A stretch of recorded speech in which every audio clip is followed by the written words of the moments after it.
study ka, Hagorn. Sino nga study? Ang lakas ng loob mong tumawa at ipakita ang armas na hawak mo, na alam ko kung saan nang galing. Ngayon ay alam ko na kung sinong nanloob sa amin sa Lireo, subalit hindi ako magagalit. Sa halip, ay hihingi ako ng kapalit. At siya, ang nais kong kapalit, kabayaran sa inyong ninakaw. Ang lakas ng loob mo para hingin ako.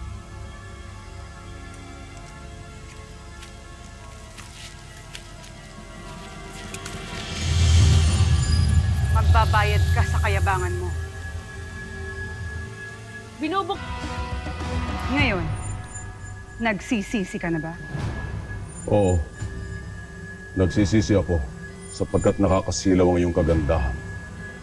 Subalit lalo ako magsisisi kung hindi ko yan masisilayan. Anong nangyayari? Bakit hindi ka tinatablan ng aking sumpa? Bakit hindi ka nagiging bato? Lumahangang napakaganda mo. At tunay ngang napakamakapangyarihan katulad ng sinabi. Kaya mong pumuksa ng isang nilalang, matitigan ka lamang.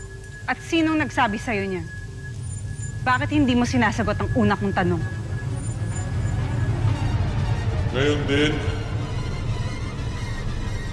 ay susundan ko ang tinatahak ng maitim na usok na iyong sinasabi upang matagpuan ko ang aking magiging reyna. Sandali lang ang Hagorn. Kailangan mo ng proteksyon laban sa kanya. Kaya kainin mo ang bunga ng halamang nasa iyong kaliwa. Kapag kinain mo ang bungang yan, ay hindi ka natatablan ng kakaibang kapangyarihan ng alindog ng iyong magiging reyna. Makisala es Bathalumang Ether. Si Bathalumang Ether, siya ang nagbigay ng proteksyon sa akin. At siya rin ang nagturo sa akin papunta sa iyo, Lilasar, upang makaisang dibdib ko. At ngayon, ay nakikita kong tama siya. Sapagkat ang isang diwatang katulad mo ay dapat maupo sa isang trono at mapangasawa ko bilang isang reyna at hindi manirahan sa lugar na ganito. Kaya pagbalik ko, ay nais kong meron ka ng magandang kasagutan. At nais mo na akong mapangasawa dahil kung hindi ay wawasakin ko ang lugar na ito. At wala akong itigil ang kasamang buhay.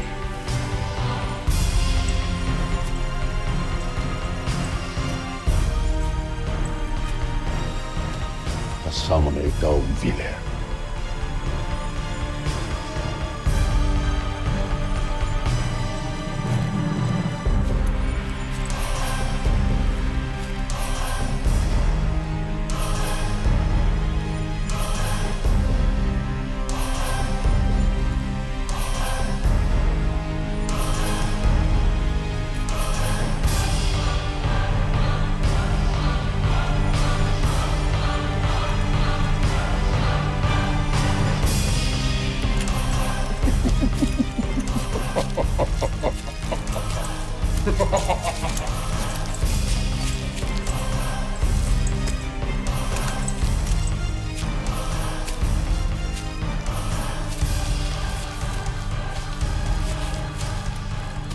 Nakita mo yun, Adara?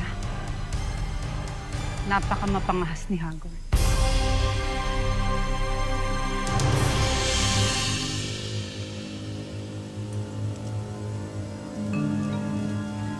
For exclusive videos and updates, log on to www.encantadia.com.ph.